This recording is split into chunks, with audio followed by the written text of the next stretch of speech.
Aloha and shalom. We're here for the final quarter activation. And I'm ready. Are you ready? Well, I'm almost ready.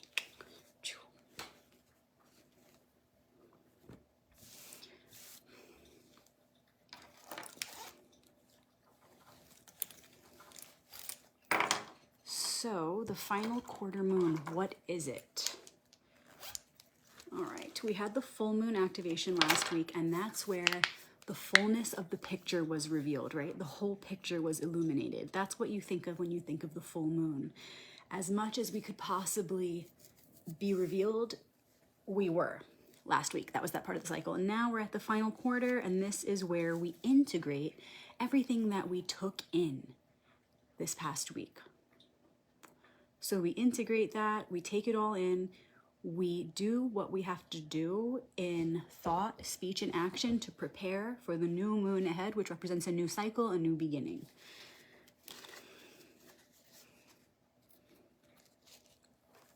Let me know in the comments where in the world you're tuning in from.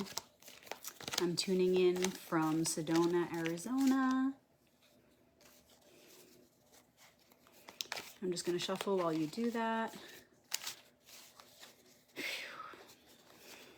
And remember, there's no right or wrong way to shuffle. You just want to feel. Intuition's all about feeling. You want to feel like you've done it right. So do it how it feels right for you. For me, I shuffle until I feel that I've touched or communed with each part of the deck. Because each card represents a different aspect of the self or a different part of the whole. So I want to feel like I'm waking up every single part. So that's how I shuffle. There's no right or wrong way to do it. Although it is important to know what the cards represent and what you actually have in your hands so that you do know what to do with it. Even if it's according to your own intuition, you still have to know what this represents. Because the power you hold in your hands here is profound. Phoenix, Arizona in the house, Maine in the house, Buffalo, New York in the house.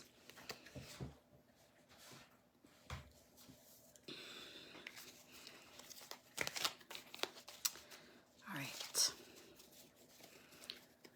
Gonna do the same with the Hebrew deck, just shuffle it up. Feeling everybody as I'm shuffling, feeling your presence, tuning in. It's good to see you guys. Feel free to share this video now while we're live with family, friends, someone who could use an uplifting message or a message of guidance right now. Maybe you want to share this with a favorite group while we're live, get them in the portal, or feel free to share the recording after. If you have someone you want to share it with and they're not on Facebook, it will be on YouTube and Instagram, Rebecca Magic, afterward. So look out for that. And we're just giving thanks in advance for this message that's about to come through. Thank me, thank you, thank we, thank the one. This final quarter moon, we're grateful for this map in the form of the cards, the archetypes, the symbols, that is going to help us move forward with this particular part of the cycle with the most grace and ease, with the most proficiency. Not just as individuals, but as a collective consciousness. So thank you. What do we need to see to help us integrate all that's been revealed to us so that we can move forward, ensuring that we access the greatest opportunity to bring more light to this planet and to serve the highest good of all as one? Thank you for showing us the way. The current challenge and gift, also known as the focus. What we're stepping away from, what we're stepping into. And then just pulling a Hebrew ally of the week, Hebrew card. Okay, here we go.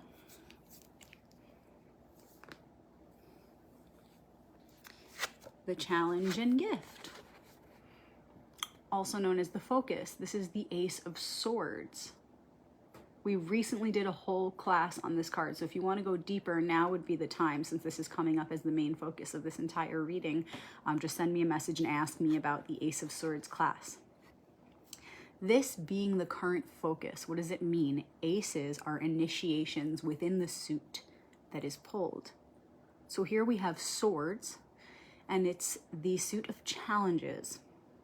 So we're being given an initiation right now, a chance to refine how we behave within a challenge in this material realm. Some people say that swords are associated with air. If you've read my book, you'll know I don't. I associate swords with the physical reality, although I go deeper in my book to explain how all of the elements are within each of the cards. But why I give this one the primary association of the physical reality is because of this. It's a little pro tip. If it is in regard to challenges when you're pulling a swords card, then don't you want to first consider right off the bat that it is material? Because in doing so, you immediately recognize all the way through the impermanence of the situation, which can help you to relax, even subconsciously, and approach the situation with that relaxed attitude from a place of detachment and a willingness to move through it, remembering why we are even in this material world. So if this is coming up right now, we can recognize, okay, I'm being given the opportunity to go deeper on the path of mastering how I behave, how I think, how I speak, and how I act when I am in a challenging situation. And this can look like many different things, right? This theme is going to appear everywhere. So remember to approach this understanding from a perspective of oneness. So, for example, when you see another struggling, remember that is you. And this is like such a key for holiday times, because we as humans can make it a very difficult time, right? With all of our attachments and our ideas and our programming and our rituals. It can be a really heavy time for different reasons for everyone. So a lot of challenges arise during this season. So we want to acknowledge that we are one, and the challenge of another can be seen as our own challenge. So when you are helping someone else get through a challenge, this is coming through very clearly. When you're helping someone else go through a challenge, really use that situation as an opportunity to see it as though you're talking to yourself, you are guiding yourself. As you give advice or you become that shoulder for someone to lean on, know that that person is also you. There is no separation. And when you bring that element of oneness into the situation, you will see that your compassion will reach further. You'll feel it coming from that place within yourself, that deepest place, your heart of hearts. And you will make the most of that opportunity to serve the one, of course, when you're doing it from a oneness perspective. Okay, so this is the challenge and the gift right now.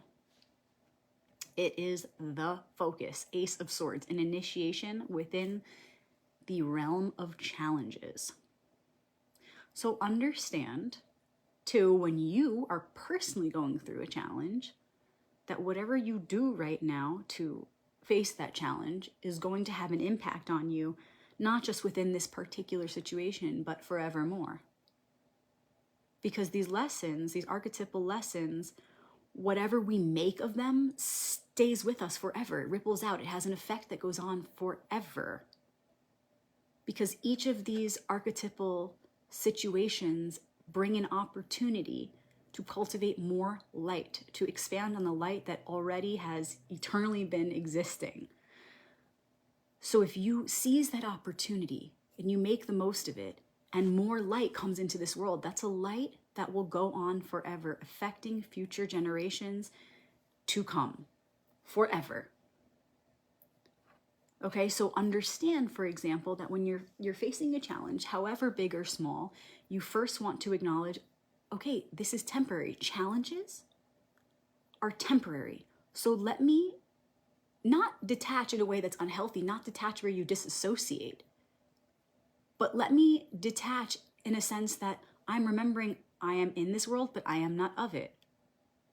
Right? I'm fully present in the matter, but understanding that this matter is presenting itself as an opportunity so that I can serve the one beyond this body, beyond this point in time and space. So I can come to that big, vast perspective, really solidify my knowing of the truth that that is the reality, and then come back into this human situation, whatever the challenge is, and I can come back with more presence, more acceptance, more willingness to move through it, more inspiration to do it with the most presence, with the most power, in the name of the highest good of all is one. So when you can see the challenge, again, however big or small, doesn't matter. Size doesn't matter in the realm of the archetypes. When you can see that whatever the challenge is, it's here as an opportunity, then you can actually face it in a way that is going to do the most, in a way that's full of purpose, in a way that's going to bring fulfillment beyond this lifetime. So really pay attention, because for some, you may be feeling extra blessed right now. You're feeling prosperous and healthy, and those around you are prosperous and healthy. So really look for where you're being challenged, because for you, it may be in the little things. It may be in the impatience, right? Like maybe you were trying to open your door and you dropped your keys. For you, that's where your challenge lies. It doesn't make it any less because it's a smaller challenge by your definition. It's still a challenge. Okay, so again, for some people who are feeling really blessed, prosperous, and healthy right now, look for where you may be impatient. Look for where you may be dishonest. Maybe it's coming from a pattern. Maybe you're feeling blessed, but you haven't been recognizing that you're still exhibiting a pattern of vice because of the past. So those are all challenges. Okay, so you might go, oh, I'm feeling good right now. I'm feeling healthy. I'm feeling strong. Everybody around me is doing good. I don't have any problems. Well, that's just the outside. And ultimately, eventually, you will see those problems arise if you don't look really closely at where your internal problems are, where your internal imbalances are. And how you can identify those is by observing yourself closely, first in your head, and then in your words and in your actions. Where am I more in vice than I am in virtue? And if I feel like I'm doing pretty good, I've been a pretty good person lately, I've been pretty patient, I've been pretty honest, where can I be more of that? See, there's always a next level we can take it to. So even if you're unable to identify a place where you're being dishonest, or a situation where you're expressing vice, how can you be more of a virtuous person? How can you take that light of virtue that's within all of us, always, no matter what? It's a light that's inextinguishable, right? And how can you grow that light? By putting it into action. So for example, even if you say, well, I can't identify where I'm having a challenge with myself in my internal world. Okay, then do something, do an act of goodness that grows that light and takes it to the next level. So everyone has work to do. Either you have a big fat challenge in your face that's very obvious in this outside realm, start there. Or you have a challenge that's more internal. You have a challenge with yourself where you recognize, ooh, I'm not being the best person I can be. Or you are being your absolute best and you're ready to be even better. And that's when you put the light of goodness into action.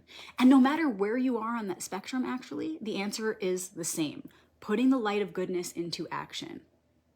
So for example, if you're having a challenge outside of you in the outside world, say you're having a challenge with a relationship, you bring virtue into your expression there within that relationship. You begin to change your thoughts and insert compassion into your thoughts, which then reflects in your words, which then reflects in your actions. You begin to be more compassionate within that challenge, whether, again, it's a relationship or a job challenge or any challenge, a challenge with your physical body. Maybe you're hurt and you're experiencing a physical challenge. You need to be more patient with yourself, more kind, because if you pay close attention, when you're feeling that pain, you may be having an internal response that you're not recognizing, where inside you're going, it's my fault that this happened, or it's this person's fault that this happened, or I should have done this, then this wouldn't happen. See, you got to pay attention closely. Therefore, the answer is still the same, right? Light of goodness, bring more virtue into the situation. You'll identify your thoughts. Next time you feel that pain in your knee, you say, I forgive myself. This is where I'm at right now. I am accepting of what brought me to this moment. Instead of having those subconscious thoughts, I'm going to wake up, recognize that that has been in a loop, and I'm going to take conscious control, and I'm going to be more intentional with giving myself love and just healing myself, just being present with the pain. Maybe going and taking a bath, or just putting your hand on your knee, anything other than being in that unconscious thought loop, right? Or again, maybe the challenge is more subtle, where you recognize that, you can't find your glasses and now you're freaking out. Now you're being impatient. Well, you may have your health, you may have your prosperity, but you don't seem to have your patience or your acceptance. So no matter what the challenge is, no matter how big or how small, we all have challenges, or we all at least could do better. Do more acts of goodness for ourselves and for one another. And that's what's going to get us through any challenge ultimately. So this is a really good message, again, for the holiday season, because it's a time where a lot of people experience challenges. Again, we all are if we look closely. And so we have a lot of opportunity to put this into practice, to see that love really is the heal-all salve. Love really is that healing balm that's spoken about in every scripture from the beginning of time. It's what will get us through. And not just through, but where do we hope to be on the other side when we make it through? We hope to be in a better world. We hope and pray that our efforts in love bring us to a higher reality. And we hope that because we know that deep within, we have a knowing that that is indeed what happens when we become the expression of the love that we really are.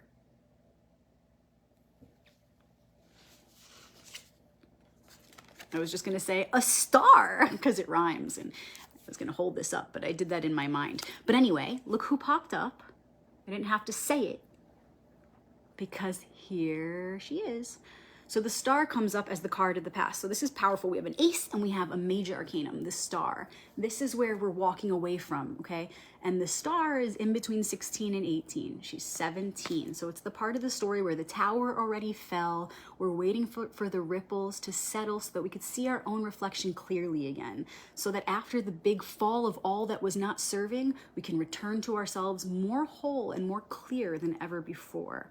So that when we walk to the 18, the inevitable darkness of the night, darkness of the moon, we will remain illuminated by the light within. That's what the star is all about. So we're moving away from this place, the star, so that we can head back into the darkness, right? The tarot's a sequence. We've been in this place of really coming into our clarity. Who am I? Really reflecting, a lot of self-reflection. Now we're moving into the darkness of night, and this is awesome for solstice time, right? And so, I mean, whether you're moving into the summer or the winter, it doesn't matter, right? It's about that polarity. I did color in half that star. So if we're moving out of this, it's saying we're going to go into the darkness of night, and we're going to need to help ourselves and one another. And the way to get through any challenge is to remember that illumination within. Remember what that light is made of. Compassion, the all virtuous light.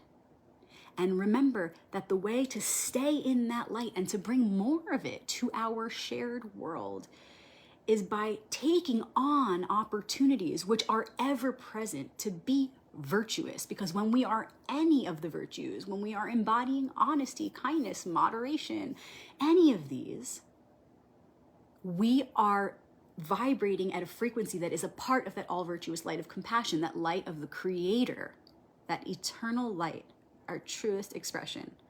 So keep that with you. We may be launching from this place. This may be the card we pulled from the past, but it's our base. It's a very important place to work from. We're going to remember who we are and all of the reflections we've just come to. We're going to really carry that knowing with us as we move through the darkness of night with the inevitable challenges. And we're moving toward a king. Babies, we had ace, the star, and a king. This is so beautiful. It's so powerful. What a nice solstice reading. So we're moving toward the King of Wands, which is so powerful. It's so clear. Why are we doing this? Leaving the place of the comfort of our own inner realm and self-reflection and bravely, courageously heading into the darkness, knowing challenges are ahead. Why are we doing that? So that we can become better masters on our own path, so that we can become better masters in the world of spirit, in the realm of fire, illumination. That's the King of Wands, baby, and it's within all of us. The King of Wands is that part of us, and remember, we're always deepening these parts. They never reach the end. There is no end. The King of Wands is the part of us that seeks self-mastery on the spiritual path. So we're obviously going through this, taking all that we know, remembering who we are, and bravely marching into the darkness to face those challenges so that we can come out on the other side more wise, more motivated, more passionate, more alive, and illuminated to do the good work. So that we can become, here are some words that are associated with this archetype to keep your mind on, so that we can become sovereign, so that we can become brave, courageous, powerful in our own creative expression.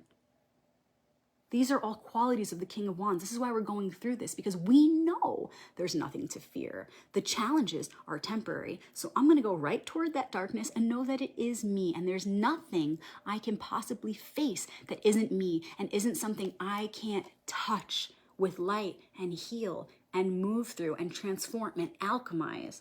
So that when I come through that portal, remember what we said, what do we expect to see on the other side? A world with greater love, an ascended world, an elevated reality. Sitting on that throne, what does that really mean? What does that really mean? It means you earned it. A true king is a king of kindness. Kindness is king. So again, we don't have to be afraid of the challenges that are inevitable. We remember they're impermanent and we remember their purpose as opportunities to rise above. Challenge equals chariot. Without the challenge, there is no chariot. Without the struggle, there's nothing to move through, nothing to alchemize. We will never have the opportunity to rise above if we don't experience the temporary discomfort, the temporary pain.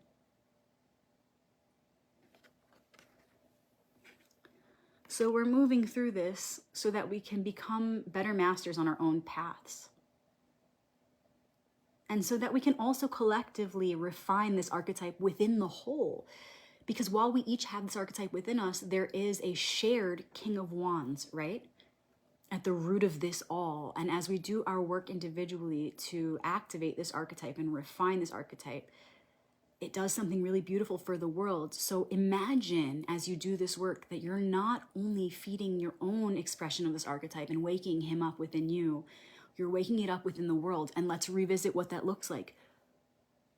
An awakened creative expression, awakened sovereignty, awakened empowerment, awakened purpose, illumination, a fiery spirit. To imagine that within yourself and within yourself, the one of which we're all a part. That's why we're doing this work. That's why we're not afraid to march into the darkness and face those challenges, because we're never alone, because it is only temporary, and because on the other side, we are to expect an elevated reality, otherwise known as heaven on earth. And I love this as the ally. This is the Hebrew letter chet, C-H-E-T. You can Google it, chet. And it looks like a gate, right? And I was exactly seeing this gate, this portal. I mentioned it a few times in this reading because we're moving through it. we're moving through that gate. And there is nothing to move through other than the light. That's the only thing that's real. All this other stuff is temporary. So what is the light? It's the frequency that lives within the heart. So the chet is like the heart. It's like the heart. The gateway is the heart. And we're only ever moving from, through, and to this very place. The chet is also connected to Arcanum 8. And the true Arcanum 8 in the tarot is balance, also known as justice. So it's all about balance and justice, the truth that lives in the heart, this system of perfection that we can tune into and allow it to guide us through all of these journeys. So if we remember that we're only ever here in the heart of the chet, then we fear even less. We remember we're protected by this. We are made of the light of this gateway, this portal. So wherever we're moving from, it's always the heart. Whatever we're moving through, it's all the heart. Whatever we're moving to, it's the heart. You can think of it as the light of compassion, the creator, God, Hashem, Allah, whatever you want to call it. The light is always with you. You are the portal. You are the balance, the expression, the unique expression of this divinity, this eternal light. So also, 17 makes an 8, right? When you reduce 17, 1 plus 7, you get an 8. So you can see how they're connected there. These are the only numbers in the cards because we have an ace and a king. So you can further see the connection there. You can always see the connection. Always look to the numbers to tell you more. So it's saying, what is that light? It's actually the light of chet, the heart, that balance that lives within our center of all centers, the frequency of truth. In fact, Arcanum 8, justice, balance, is connected to the star card in that the star is the evolution of number 8. 17 is the evolution of 8. So you have the balance as the first, as the foundation, and then you have the star as the evolution of that balance. It's returning to that place again with greater knowing, with greater clarity, having gone through the experiences, right? Think 14, 15, devil, tower, fell, then you're back to the star. You return again to the original balance, but with experience, with lived experience, coming back to understanding that that place was always within you. It never left you. You are one with it. Okay, right on. We return here at the star. And that's when then we're ready for the moon to come next, because we remembered the only thing that's real, all that there really is, the frequency back of all things and how we're connected to it, what it is in our own reflection. See, she's looking into the water at her reflection. That's how these cards are connected, okay? Card 17 is the second decan of card 8. So again, we come to this part of the story where we return to the heart, we return to the balance, and from there, we're ready to move into the darkness of night. And we're doing it all so that we can be better masters on our own path, and so that we can awaken the creative spirit within the one, so that we can awaken sovereignty, beauty, power, and spirit within this collective reality.